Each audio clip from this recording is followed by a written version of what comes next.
शिवरात्रि का व्रत तो सभी करते हैं, पर क्या आप जानते हैं कि शिवरात्रि का व्रत कब और क्यों किया गया था?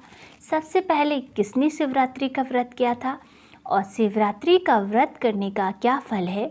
जो भी शिवरात्रि की इस पावन पुनीत कथा को सुनते हैं, भगवान की कृपा सदैव उन पे बनी रहती है, महादेव उन पे प्रसन्न होते हैं।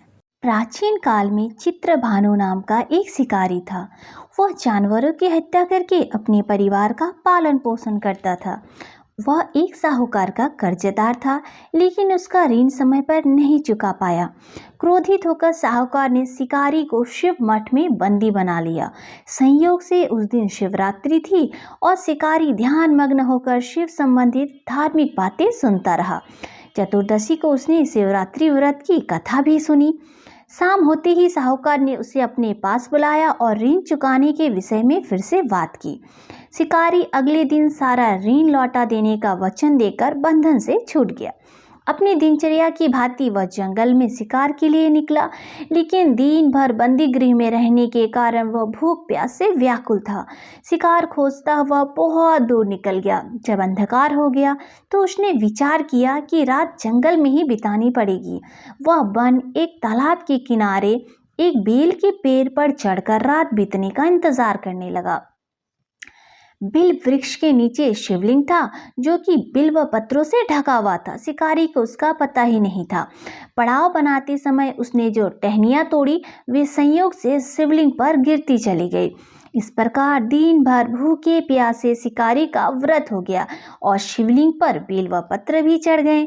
एक पहर रात्रि बीत जाने पर एक गर्भणी हिरन तालाब पर पानी पीने पहुंची। शिकारी ने धनुष पर तीर चढ़ाकर जो ही प्रत्यंचा खींची, हिरनी बोली कि मैं गर्भिणी हूँ, शीघ्र ही प्रसव करूंगी। तुम एक साथ दो जीवों की हत्या करोगे, जो ठीक नहीं है। मैं बच्चे को जन्म देकर शीघ्र ही तुम्हारे समक्ष प्रस्तुत हो जाऊंगी, तब मार लेना। शिकारी ने प्रत्यंचा ढीली कर दी और हिरनी जंगली झाड़ियों में कहीं लुप्त हो गई। प्रत्यंचा चढ़ाने तथा ढीली करने के वक्त कुछ बिल्व पत्र अनायास ही टूटकर शिवलिंग पर गिर गए। इस प्रकार उससे अनजाने में ही प्रथम प्रहर का पूजन भी संपन्न हो गया। कुछ देर बाद एक और हिरनी उधर से निकली। शिकारी की प्रसन्नता का ठिकाना न रहा। समीप आने पर उसने धनुष पर बाण चढ़ाया। तब उसे देख हिरनी ने विनम्रता पूर्वक निवेदन किया, हे शिकारी, मैं थोड़ी देर पहले ही ऋतु से निवृत्त हुई हूँ, इसलिए कामातुर हूँ। अपने प्रिय की खोज में भटक रही हूँ। मैं अपने पति से मिलकर शीघ्र ही तुम्हारे पास आ जाऊंगी। शिकारी ने उसकी बात सुनकर उस हिरनी को भी जाने दिया। 2 बार शिकार को खोकर उसका माथा ठनका। वह चिंता में पड़ गया। रात्रि का आखिरी पहर बीत रहा था। इस बार भी धनुष से लगकर कुछ बेलपत्र शिवलिंग पर जा गिरे तथा दूसरे प्रहर की पूजन भी संपन्न हो गई। तभी एक अन्य हिरनी अपने बच्चों के साथ उधर से निकली। शिकारी के लिए यह स्वर्णिम अवसर था। उसने धनुष पर तीर चढ़ाने में तनिक भी देर नहीं लगाई। वह तीर छोड़ने ही वाला था कि हिरनी ने कहा कि हे शिकारी, मैं इन बच्चों को इनके पिता के हवाले करके लौट आऊंगी, इस समय मुझे मत मारो। शिकारी हंसा और बोला कि सामने आए शिकार को छोड़ दूं, ऐसा मूर्ख नहीं हूं मैं। इससे पहले मैं 2 बार अपना शिकार खो चुका हूं। मेरे बच्चे भी भूख प्यास से व्याकुल हो रहे होंगे। उत्तर में हिरनी ने कहा कि जैसे तुम्हें अपने बच्चों की ममता सता रही है, ठीक वैसे ही मुझे भी अपने बच्चों की चिंता है। इसीलिए शिकारी, कृपा करो, मुझ पे विश्वास करो। मैं इन्हें इनके पिता के पास छोड़कर तुरंत लौटने की प्रतिज्ञा करती हूँ। हिरनी का दुख भरा स्वर सुनकर शिकारी को उस पर दया आ गई। उसने उस मृगी को भी जाने दिया। शिकार के अभाव में तथा भूख प्यास से व्याकुल शिकारी अनजाने में ही बेल वृक्ष पर बैठा बेलपत्र तोड़ तोड़ कर नीचे फेंकता जा रहा था। सुबह पौ फटने को हुई तो एक हष्ट पुष्ट मृग उसी रास्ते पर आया। शिकारी ने सोच लिया कि इसका शिकार वह अवश्य करेगा। शिकारी की तनी प्रत्यंचा देखकर मृग विनीत स्वर में बोला कि हे शिकारी, यदि तुमने मुझसे पूर्व आने वाली 3 मृगियों तथा छोटे छोटे बच्चों को मार डाला है, तो मुझे भी मारने में विलम्ब न करो, ताकि मुझे उनके वियोग में एक क्षण भी दुख न सहना पड़े। मैं उन हिरनियों का पति हूँ।